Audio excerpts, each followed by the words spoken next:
Sofern SF26, isang long-distance throw flashlight na di mo dapat palampasin kung naghahanap ka ng thrower flashlight. Hindi ito ordinaryong flashlight. Para ito sa mga taong may misyon o kahit sa ordinaryong tao na naghahanap ng extraordinaryong experience mula sa flashlight. Kung isa kang hiker, camper, truck driver, seafarer, emergency responder o nagtatrabaho sa industrial at inspection field, alam mong hindi pwedeng basta-basta lang ang ilaw mo. Kailangan mo ng ilaw na maaasahan, hindi pangkaraniwang performance in both power and runtime, at may tibay na kakayanin ang kahit na anong pagsubok ng iba't ibang activities. Quick specs muna tayo. Maximum of 2,000 lumens with a stellar 1 kilometer beam distance. Water and impact resistance rated at IP68 and a massive runtime thanks to its 5,000 mAh battery. Samahan niyo ako mag-unbox, kilatisin ang build quality, features, user interface at subukan ang lakas at katangian ng liwanag nito sa ating field test. Quick unboxing muna tayo. Let's go!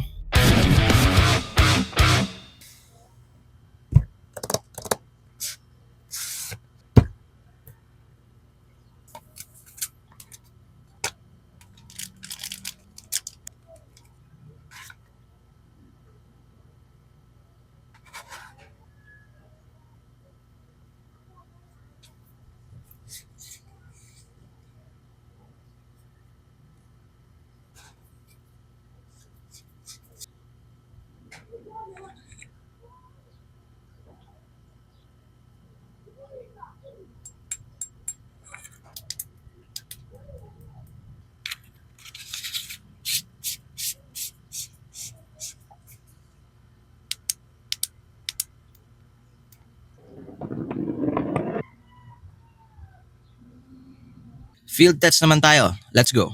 Sofern SF26 long range test. That mountain over there is approximately 850 to 900 meters. And let's start with echo and echo. And let's go right over to low. And medyo nakikita na kahit low pa lang, no? So, very intense beam. And yung medium, yun. Parang bumabanat na yung medium niya. Ito yung high. Wow.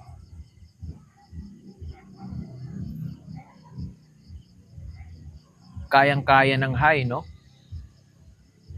Almost 1 kilometer distance. Super impressive. Ito naman turbo. Boom. Yun, turbo kayang-kaya. Malinaw na malinaw. Diba? Yan.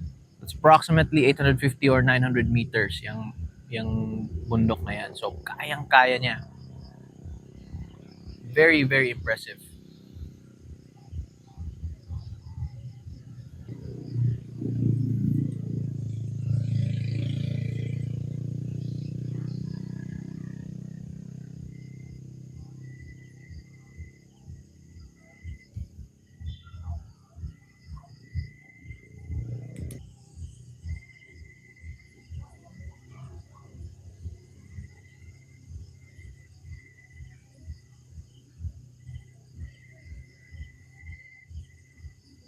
Okay, dito naman sa isang spot natin, Sofern SF26.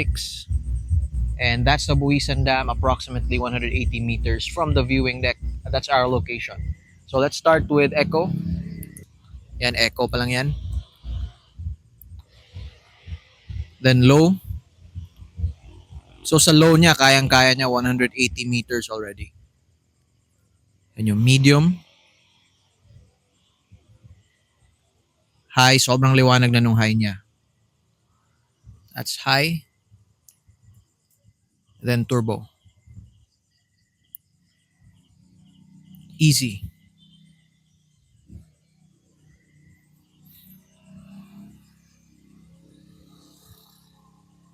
It's a very intense and focused beam. Sobrang liwanag.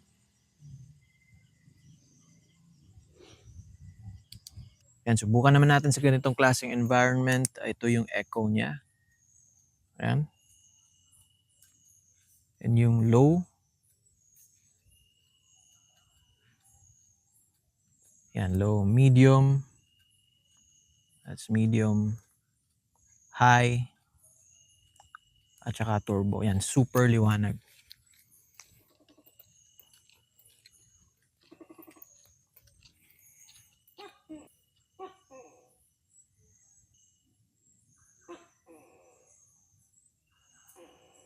Now let's do the rundown of the specs. Simulan natin sa kanyang emitter at lens. Ang nagpapaliwanag nito ay isang SFT40 LED. Yung tint niya is nasa 6,000 to 6,500 Kelvin. Meron naman siyang TIR lens at smooth reflector. Yung battery naman niya ay isang 21700 na 5,000 mAh lithium ion. Material niya is aluminum alloy 6061 T6. Dito ay may USB charging siya. Unscrew this tube here and it will reveal the USB Type-C charging port.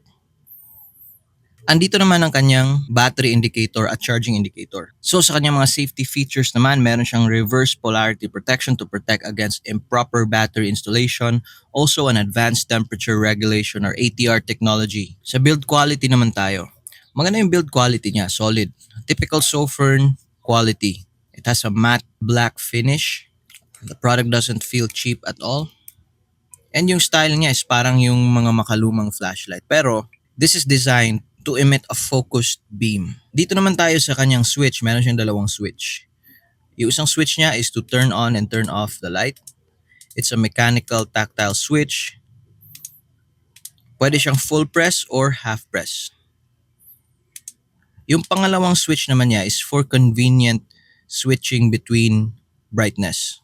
So dito mo papalitan ng kanyang lakas or yung kanyang brightness. At meron siyang 5 brightness. So meron siyang echo, low, medium, high, and turbo. Madali lang gamitin ang kanyang user interface. Thanks to its very convenient secondary electronic switch. Kapag naka-off ka, when you do a full press and you hold it, it will give you a strobe. It's a nice tactical feature for me. So kapag naka-off siya, momentary lang. Kapag binitiwan mo, matatapos din yung strobe. Pero kapag naka-on siya, when you press and hold, pag binitawan mo, it will sustain the strobe. You can do a double press for instant turbo. Same kapag naka-on. And yan. So aside sa strobe, meron din siyang ibang modes like SOS and beacon. To access SOS and beacon, kailangan mong pumunta sa strobe. Kapag naka-strobe ka na, double press. And then another double press. And there, it will cycle you through strobe, SOS, and beacon. And then just click it again to turn it off. Simple. Turn on using the tactile switch. Switch between echo, low, medium, high, and turbo. Tsaka meron na siyang memory function. So tinatandaan ito yung last na brightness na ginamit mo. So halimbawa, let's put it to echo. Pag pinatay mo at binuksan mo ulit, nasa echo pa rin yan. Yung tail switch din niya allows you to do a momentary half press. Ganun lang kadaling gamitin. So that's our review of the Sofern SF26. Kung nagustuhan mo ang review na to, huwag kalimutang mag-subscribe at mag-like. This is your boy Muhayag and see you on the next video.